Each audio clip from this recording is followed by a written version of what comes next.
Après la Seconde Guerre mondiale, la jeune SNCF ne va pas bien. Le réseau ferré est dans un état pitoyable. Il faut tout reconstruire de la tête aux pieds, y compris les triages, les dépôts et les gares. Pour des raisons économiques, de nombreuses petites lignes disparaissent. Le réseau diminue de jour en jour, passant de 63 000 à 40 000 km dès 1950. La SNCF est contrainte d'utiliser du matériel vétuste utilisé par les anciennes compagnies. Mais à la fin des années 60, tout va changer. Ça y est, de nouveaux engins vont entrer en scène. D'abord, ils vont commencer par les engins moteurs, quels que soient des autorails, des automotrices, des locomotives diesel et électriques. Les dernières locomotives à vapeur, les 141R, commencent à disparaître du réseau. Bon là je vous ai parlé que d'engins moteurs, mais en 1975, la SNCF va présenter une voiture de voyageurs qui va littéralement sauver la SNCF de la misère. Fini les voitures vétustes et inconfortables de l'après-guerre, la SNCF va dévoiler les voitures corail.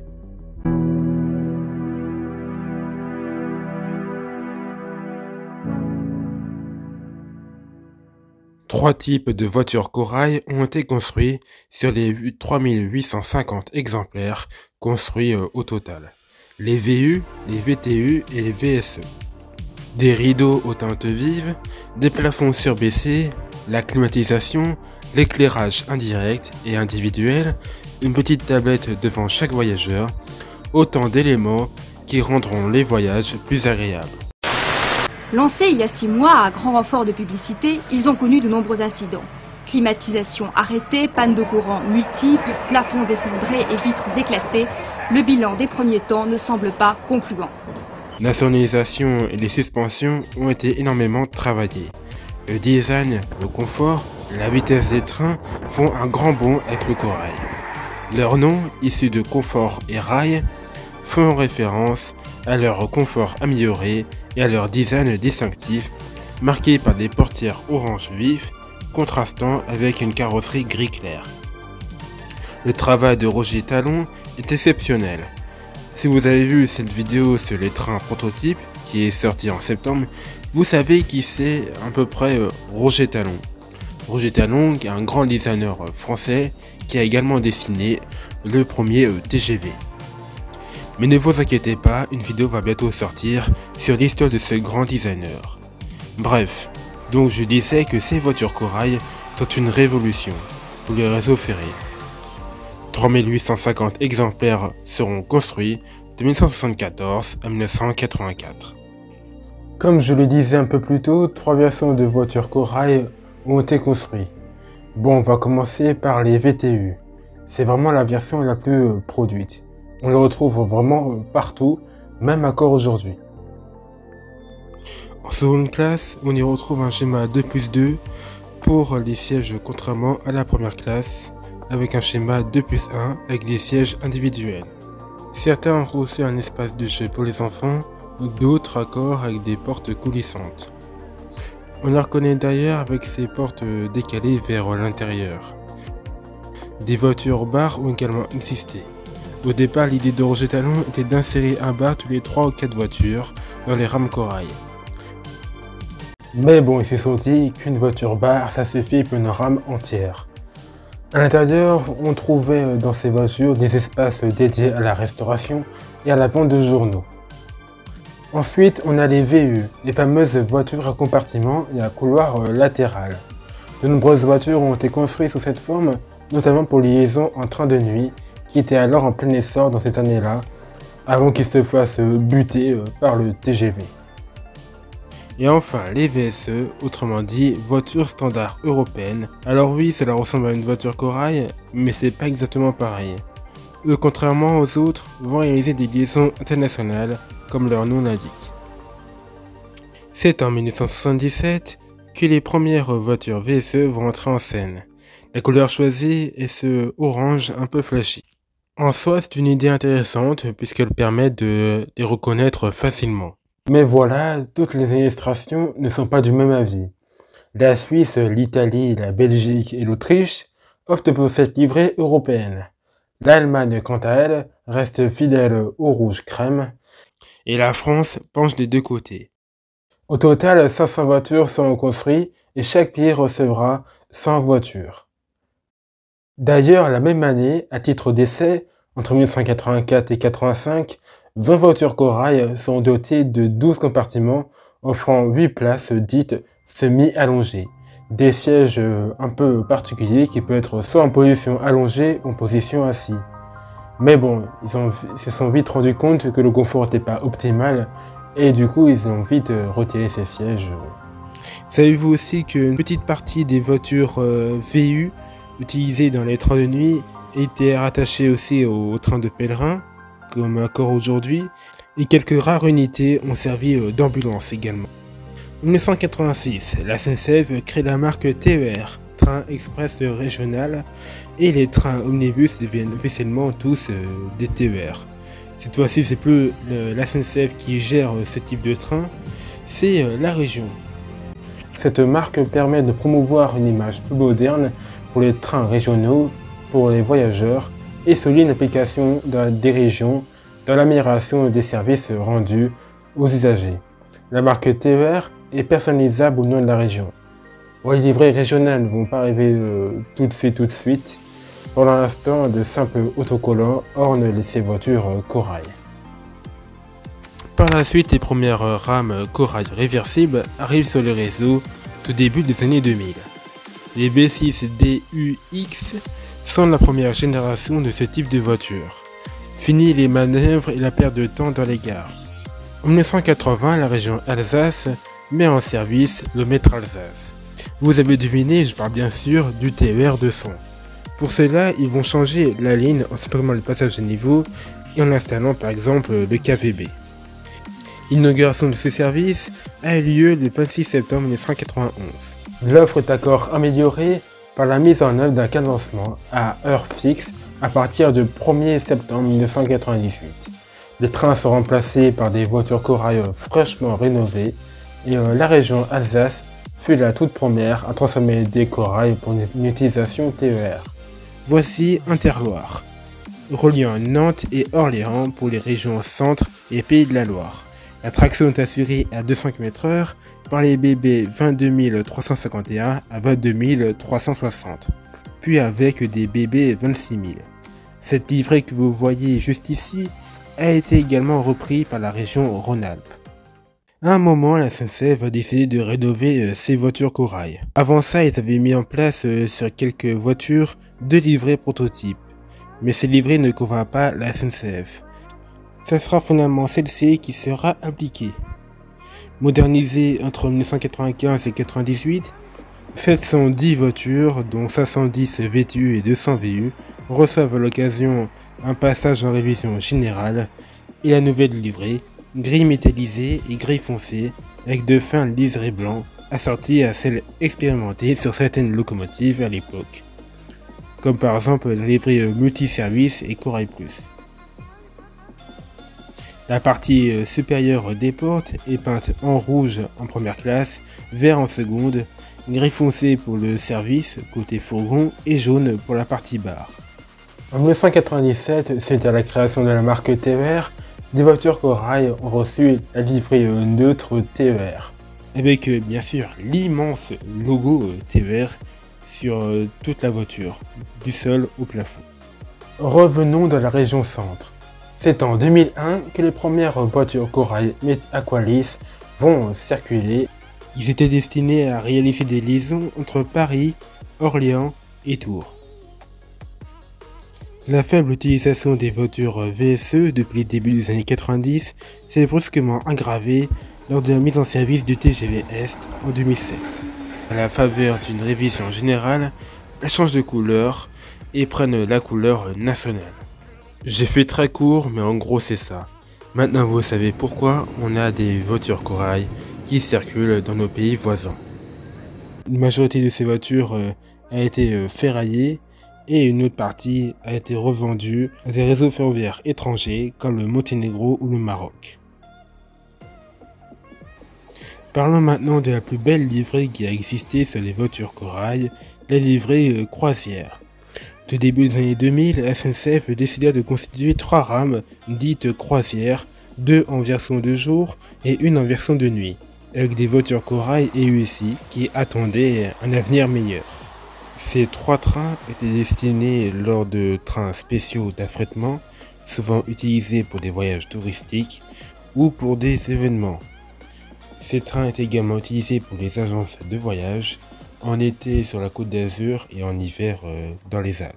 Entre 2005 et 2008, un programme de transformation a été lancé, notamment par les ateliers Alstom et celle de Romilly, pour équiper des voitures corail existantes, souvent d'anciennes B6DU et B7DUX, d'une nouvelle cabine de conduite.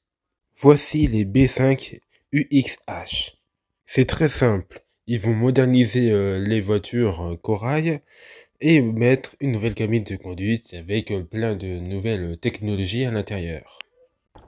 Au total, 54 voitures pilotes seront modernisées et 5 régions vont recevoir ces nouvelles voitures. Fin des années 90, la SNCF souhaite lancer un nouveau service, une nouvelle marque consacrée à ces trains rapides interrégionaux. Souvenez-vous qu'à cette époque, la SNCF était en train d'essayer un train étranger pendulaire. Convaincue, la société ferroviaire va lancer le TGV 001, un prototype que tout le monde a oublié aujourd'hui et qui a failli révolutionner le réseau ferré. Ils avaient prévu de lancer ce type de train sur les lignes sinueuses, principalement pour la Polt. Là où d'autres pays ont réussi à lancer des trains pendulaires, la SNCF et Alstom ont échoué.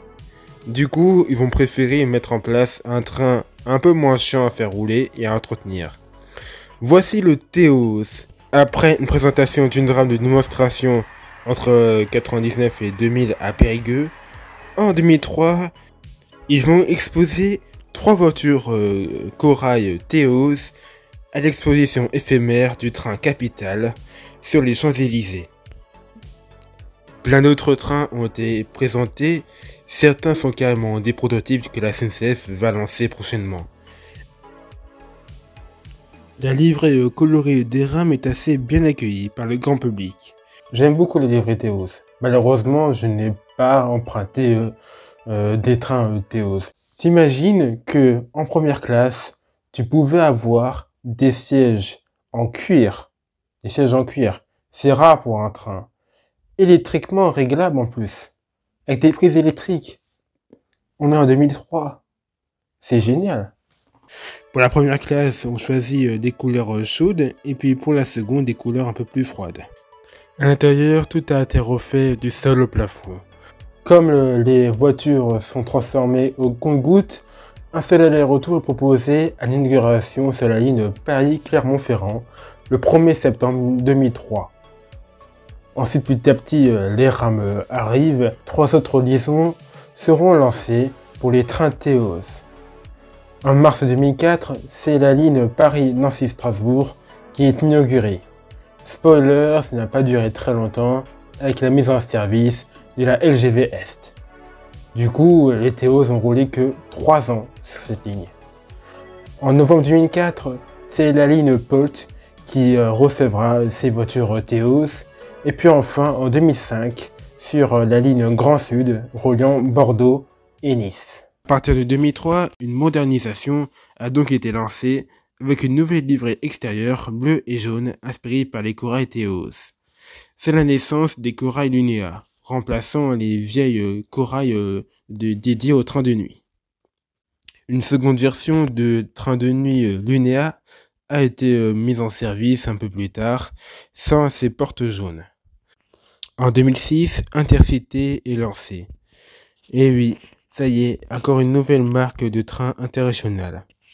La majorité des relations utilisent des voitures corail rénovées en corail plus ou en nouvelle déco, qui n'ont reçu qu'un autocollant posé sur chaque face. Paradoxalement, c'est sur les relations bien importantes que les régions ont accepté d'investir le plus, avec un rafraîchissement important du parc dédié à la basse et haute Normandie. Ce sera donc les toutes premières voitures à recevoir cette livrée Intercité. En 2007, des voitures Corail Plus seront rattachées au service Vallée de la Marne, partant de Paris-Est pour aller vers Reims et Saint-Dizier. Ça sera la région Grand Est qui reprendra cette liaison un peu plus tard. C'est en 2012 que tout va changer parce que la SNCF va décider de mettre tout ça dans un seul paquet. Genre ils vont prendre les trains Théos, les trains Lunea, ainsi que les trains Aqualis également je crois. Et ils vont réunir tout ça dans un même bloc qui va devenir Intercité un peu plus tard. Et c'est ainsi que les corails Théos, Lunea et machin truc bidule sont rénovés sous les couleurs de la SNCF. La livrée Carmillon est ainsi née. Ah d'ailleurs, je ne vous ai pas parlé des livrées régionales. Comme je l'ai dit auparavant, beaucoup de régions n'avaient pas vraiment de livrée régionale à proprement parler. Sauf par exemple la région Alsace, avec ses corails multicolores, avant que la livrée fluo apparaisse sur les trains corail du Grand Est. La région Bourgogne, avec ses beaux corails rouges et jaunes, qui ont quitté leur région natale récemment pour aller dans les régions voisines, ainsi que ceux également de Midi-Pyrénées avec leurs portes jaunes. Mais celle qui se démarque le plus, c'est les corails Roussillon, sans doute ma livrée régionale préférée, avec cette couleur rouge bien flashy et l'emblème de l'Occitanie. Bon, on arrive sur la fin. En 2008 et en 2010, au salon InnoTrain, la SNCF présentera la voiture musée composée de 5 livrées de chaque côté, histoire de retracer toute l'histoire derrière ces voitures mythiques corail. Pour ce qui est de l'aménagement intérieur, il ne change pas. Ça sera la livrée Masterix qui accueillera cette particularité avec les différents aménagements intérieurs mis en place sur les corails. Aujourd'hui, elles sont toujours visibles à la cité de train de Mulhouse. Quelques voitures ont reçu cet aménagement assez particulier pour recevoir des expositions à son bord. La livrée Connecting Europe Express sera constituée de voitures de différentes administrations d'Europe. Elle a circulé en 2021 pour ceux qui ne le savaient pas. La B11 TU VTU, livrée spéciale école dextérité. Les livrées Coupe du Monde de rugby ou encore celle dédiée à SNCF Infrastructure. La livrée d'encadrement pour les V2N. Son rôle principal était de permettre aux voitures V2N de circuler lors de leur déplacement pour des entretiens. Pas d'entretien d'embauche, mais pour entretenir les voitures. La livrée CMR aux couleurs des trains Capitol. La livrée de l'autoroute ferroviaire alpine. Les livrées prototypes comme ceux des Théos que j'ai oublié de parler tout à l'heure. Ou encore la livrée la destination La Rochelle pour les trains allant à La Rochelle. Et enfin la dernière livrée corail qui a vu le jour, les Bego train classique.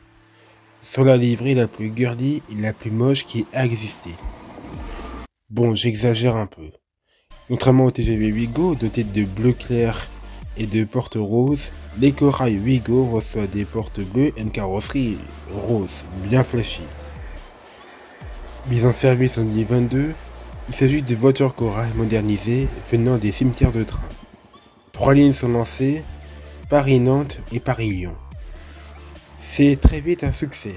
Le nouveau service de la marque low cost fonctionne plutôt bien.